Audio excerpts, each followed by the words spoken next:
하나님 말씀 사도행전 3장 11절에서 17절의 말씀입니다.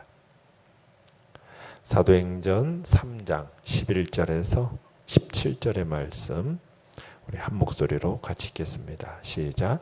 나은 사람이 베드로와 요한을 붙잡으니 모든 백성이 크게 놀라며 달려나아가 솔로몬의 행각이라 불리우는 행각에 모이거늘 베드로가 이것을 보고 백성에게 말하되 이스라엘 사람들아 이 일을 왜 놀랍게 여기느냐 우리 개인의 권능과 경건으로 이 사람을 걷게 한 것처럼 왜 우리를 주목하느냐 아브라함과 이삭과 야곱의 하나님 곧 우리 조상의 하나님이 그의 종 예수를 영화롭게 하셨느니라. 너희가 그를 넘겨주고 빌라도가 놓아주기로 결의한 것을 너희가 그 앞에서 거부하였으니 너희가 거룩하고 의로운 일을 거부하고 도리어 살인한 사람을 놓아주기를 구하여 생명의 주를 죽였도다. 그러나 하나님이 죽은 자 가운데서 그를 살리셨으니 우리가 이 일의 증인이라. 그 이름을 믿음으로 그 이름이 너희가 보고 아는 이 사람을 성하게 하였나니 예수로 말미암아 난 믿음이 너희 모든 사람 앞에서 이같이 완전히 낫게 하였느니라. 형제들아 너희가 알지 못하여서 그리하였으며 너희 관리들도 그리한 줄 아노라. 아멘. 오늘 말씀의 제목은 치유의 이름 예수라는 제목으로 말씀을 나눕니다. 성전 뜰에서 베드로와 요한이 안진뱅이를 고친 사건, 이것은 사람의 주의를 끌었습니다. 나면서부터 안전뱅이였던 사람이 모든 백성이 보는 앞에서 걷고 뛰고 하나님을 찬송하는 것을 보고서는 사람들이 경악에 휩싸인 겁니다. 그들은 심히 놀랍게 여기며 놀랐다라고 어제 말씀에서 얘기를 하고 있어요. 오늘 말씀은 베드로와 요한 두 사도의 이 성전 미문 안진뱅이 치유 이적에 놀라는 무리들을 향하여서 베드로가 행한 솔로몬 행각 설교에 대해서 이야기하고 있습니다. 베드로의 이 솔로몬 행각 설교의 내용은 유대인들의 이 범죄를 지적함과 아울러서 예수 그리스도의 구주 되심을 선포하는 것으로 시작되고 있습니다. 내용 관찰 문제 1번을 보시면 솔로몬의 행각에서 어떤 일이 일어납니까? 11절을 보시면 나은 사람이 그러니까 안진뱅이였다가 일으켜 세움을 받은 이 나은 사람이 적극적으로 베드로와 요한을 붙잡는 상황에 대해서 이야기하고 있습니다. 여기서 붙잡는다라는 표현은 어떤 물리적으로 붙잡는다라는 상황이라는 말보다는 추종한다라는 의미에 가깝습니다. 그러니까 섬겨 따른다라는 의미에 가깝다라는 거죠. 자, 결국 이것은 뭘 의미하는 거겠습니까? 안진뱅이였던 사람이 단지 그저 신체적인 치료만 경험한 게 아니라는 거죠. 자신이 받은 이 치료의 원천이 예수의 이름의 권세라는 것을 알고서는 사도들의 그 영적인 권세 아래서 믿는 자가 되었다라는 것을 의미하는 겁니다. 불과 몇 분 전까지만 하더라도 초점 잃은 시선으로 그저 동전 한 입을 구걸하던 거지였던 그가 이제는 영적으로 굶주린 영혼이 된 거예요. 그는 예수 그리스도의 그 권세로 단지 신체적으로만 온전해진 게 아니라 사람 사도들을 따르는 제자가 되었다라고 볼 수가 있다는 얘기입니다.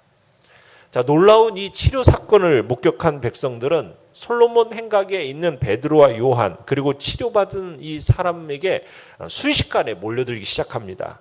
이 안진뱅이의 이 적극적인 변신에 더욱 놀란 사람들이 지금 솔로몬 행각에 모여들게 된 겁니다.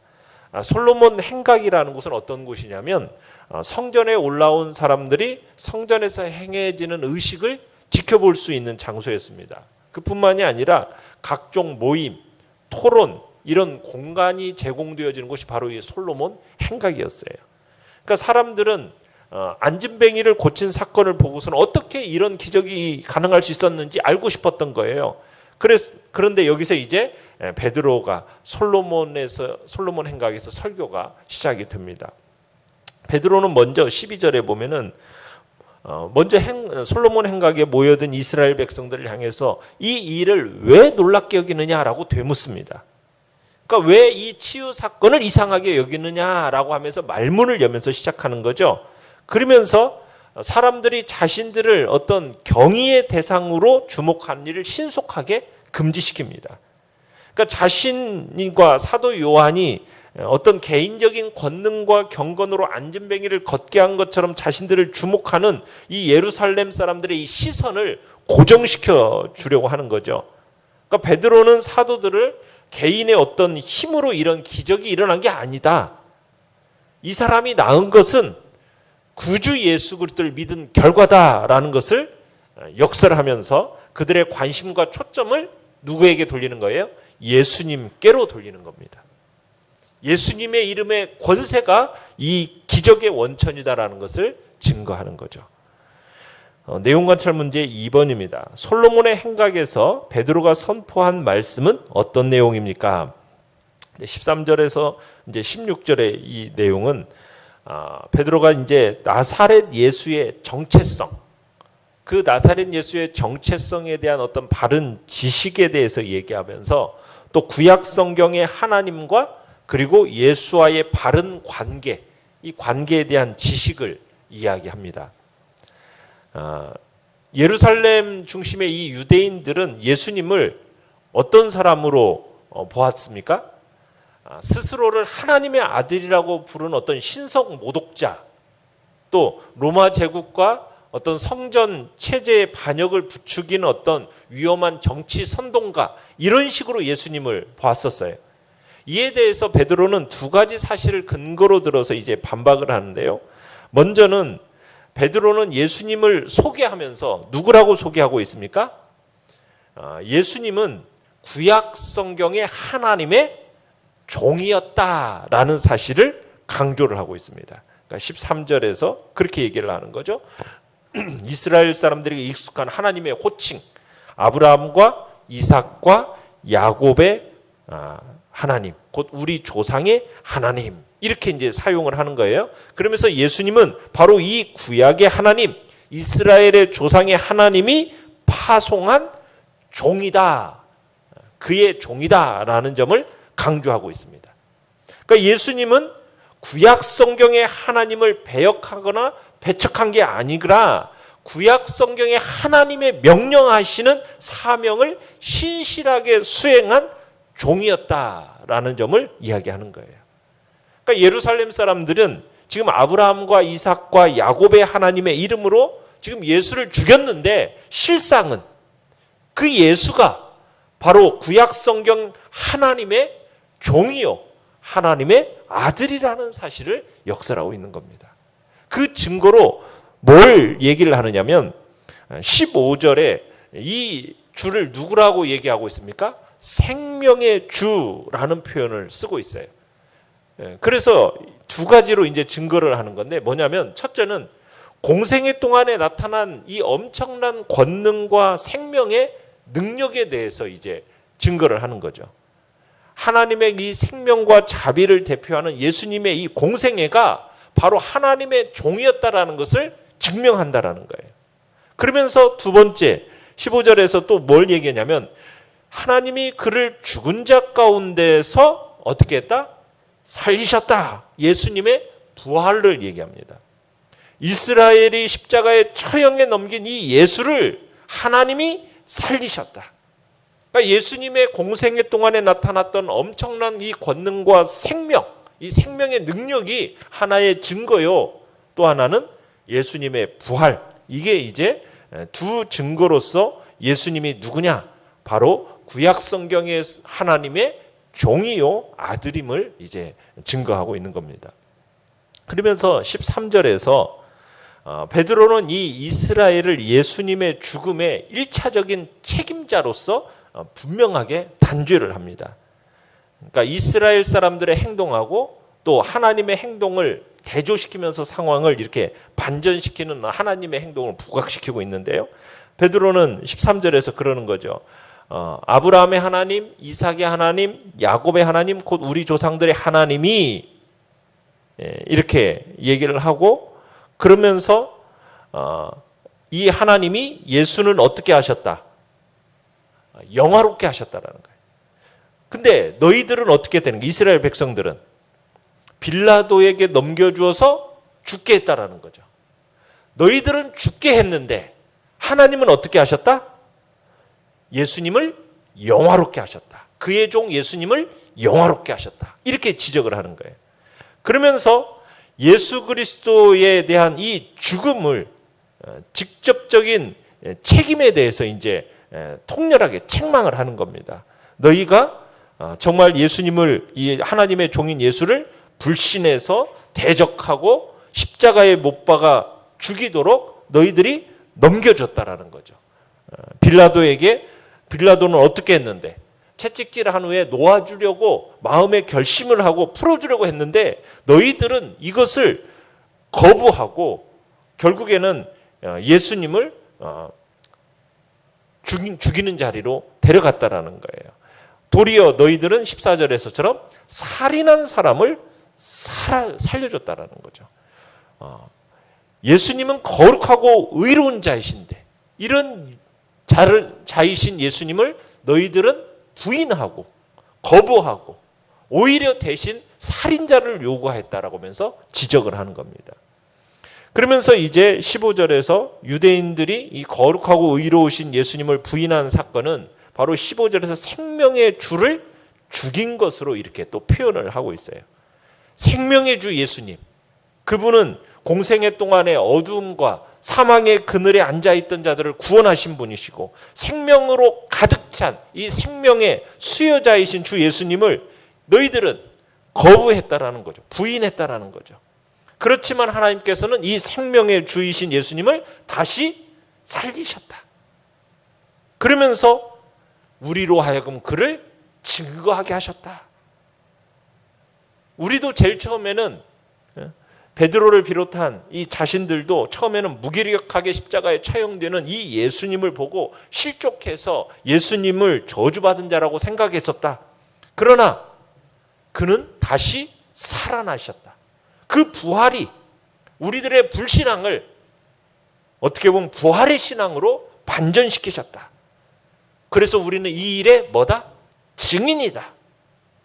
그러면서 베드로는 한 단계 더 나아가서 부활하신 예수님이 유대인들 앞에서 놀라운 치유를 바로 가져왔다. 지금 이렇게 소개를 하고 있는 겁니다.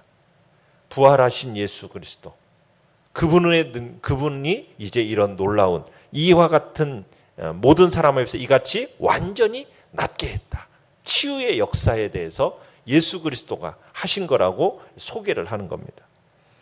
연구와 묵상 문제 3번입니다. 베드로가 모여든 사람들에게 예수 그리스도의 주 되심과 회복과 치유의 근원이심을 설교한 이유는 무엇입니까? 자, 베드로와 요한은 병자를 낫게 한 것이 자신들의 어떤 개인적인 능력에 의한 일이 아니라는 것을 밝히면서 자신들은 하나님의 도구로 단지 사용되었음을 이렇게 알리기 위해서 지금 이렇게 설교를 하고 있는 겁니다. 그러니까 군중들에게 지금 이런 기적은 어떤 자신들의 어떤 개인적인 경건이나 권능의 부산물이 아니라는 거예요. 이걸 분명하게 밝히는 겁니다. 회복과 치유의 근원은 누구라는 거예요? 예수님이시다라는 것을 알리면서 자신들에게 지금 모아지고 있는 이 관심을 누구에게로 돌리는 겁니까? 예수님께로 돌리기 위해서 지금 이렇게 설교하고 있는 거예요. 그러니까 치유자는 오직 예수님만이 되신다라는 거죠. 그러니까 아무리 큰 기적을 일으키고 또 크고 귀한 일을 한 사람도 그 영광을 하나님께 돌리지 않고 사람들의 시선을 자기에게로 향하도록 이끈다. 이런 사람은 하나님의 사람이 아닙니다. 하나님의 사람은 하나님께 돌아갈 영광을 스스로 취하지 않아요. 그건 신성 모독죄를 범하는 거나 마찬가지인 거예요. 하나님의 이 구속의 섭리, 그분의 영광을 가리고 회방하는 적그리스도의 죄를 행하는 것과 마찬가지입니다. 우리가 아무리 큰 일을 하고 수고를 하더라도 귀한 공로를 세웠다 할지라도 그 모든 영광은 누구에게 돌려야 되는 겁니까? 근원이신, 모든 능력의 근원이신 하나님께 돌려야 되고 우리 주 예수 그리스도께 돌려야 되는 거예요. 그리고 사람들의 신앙을 누구에게로 맞춰야 된다고요? 주님께로만 맞추도록 인도해야 된다는 얘기입니다. 나 자신은 부인하고 누구만 높여야 돼요? 주님만 높여야 되는 거예요. 이것이 우리가 하늘의 상급을 쌓게 되는 것이고 또 상급을 받을 수 있게 되는 것입니다. 이 땅에서 모든 영광을 다 우리가 받게 되면 우리는 하늘의 상급이 없다라는 거예요. 주님께서 더욱 풍성한 권능을 행하시는 당신의 종으로 삼도록 하기 위해서는 모든 영광을 누구에게로 돌려야 되는 겁니까? 하나님과 우리 주 예수 그리스도께로 돌리고 그 시선이 절대로 우리 자신들, 인간에게로 돌려지도록 해서는 안 된다는 거예요. 자기 공로주의에 빠지면은 결국에는 사단처럼 하나님을 대적하는 자밖에 안 되고 이단자의 길로 가게 된다라는 것. 우리는 그것을 기억하면서 모든 시선이 우리에게로 돌려지지 않도록 오직 하나님, 우리 주 예수 그리스도께로만 돌려지도록 하는 것이 우리의 참된 신앙의 모습이 되어야 됨을 보여주고 있는 것이죠. 느낀 점은 4번입니다. 오직 예수 그리스도를 믿음으로 완전히 낫게 됐다고 선포하는 베드로의 외침에서 무엇을 느낍니까? 예나 지금이나 여전히 예수님은 회복의 근원이시고 치유의 근원자가 되신다라는 것을 우리가 다시 한번 생각하게 됩니다. 오직 주님을 의지할 때 온전한 회복을 경험할 수 있다라는 것을 우리로 하여금 생각하게 되는 거예요. 그래서 16절에서 베드로는 이러한 예수님의 이름을 믿음으로써 그들이 지금 보고 있는 사람이 온전하게 되었다. 이것을 2번씩이나 강조하고 있는 거예요. 베드로는 이걸 강조하면서 예수님의 이름에 대한 믿음, 이 믿음을 2번씩이나 지적하고 있는 겁니다. 그 이름을 믿음으로, 예수 이름으로 말미암아 난 믿음, 이렇게 얘기를 하면서 예수님의 이름에 대한 믿음을 강조하면서 이야기하고 있는 거죠. 그러니까 단순히 어떤 기적적인 치유, 여기에 초점이 아니라 누구에게로 모든 초점이 맞춰지고 있는 겁니까? 예수 그리스도를 믿는 믿음에 초점을 맞추는 거죠. 그래서 우리의 삶에 어떤 문제라 할지라도 예수 그리스도를 믿는 믿음으로 말미암아 치유와 회복과 새롭게 하심의 역사가 나타남을 우리는 믿는 것입니다. 삶의 어떤 문제도 주님의 능력으로 해결되지 못할 일이 없다라는 것, 우리는 기억하면서 우리의 삶 가운데 치유와 회복이 필요한 부분이 있다면 예수 그리스도의 그분의 능력, 그분을 우리들이 신뢰하고 의지하고 믿음으로 말미암아 온전하게 되어지는 복된 소망을 우리들이 갖게 되기를 바랍니다. 결단과 적용 5번입니다. 내 삶 가운데 치유가 필요한 부분은 무엇입니까? 예수 그리스도의 능력으로 회복을 경험하기 위해 실천해야 할 일은 무엇입니까? 예수 그리스도, 그분에게 능력이 있음을 오늘 우리가 믿고 그분을 신뢰함으로 오늘도 주님 앞에 부르짖을 때 하나님의 놀라운 역사를 우리가 경험하게 될 것입니다. 오늘도 내 삶에 치유가 필요한 부분, 회복이 필요한 부분, 새롭게 되어져야 필요성을 느끼는 그 부분에 대해서 예수 그리스도 그분을 더욱 믿고 신뢰함으로 부르짖는 복된 이 시간이 되시길 바랍니다. 오늘의 기도 같이 읽겠습니다. 시작. 예수님의 능력을 날마다 의지해 모든 연약함이 사라지고 온전해지게 하소서. 아멘. 말씀을 생각하면서 기도하시고요. 연약한 우리의 지체들을 위해서 기도해 주시며 코로나 시대 속에서 주의 백성들을 또한 불러 모아 주셔서 우리가 함께 예배드리는 복된 은총이 우리 안에 나타나게 해달라고 이 시간 주여 우리 3번 부르짖며 나아가겠습니다.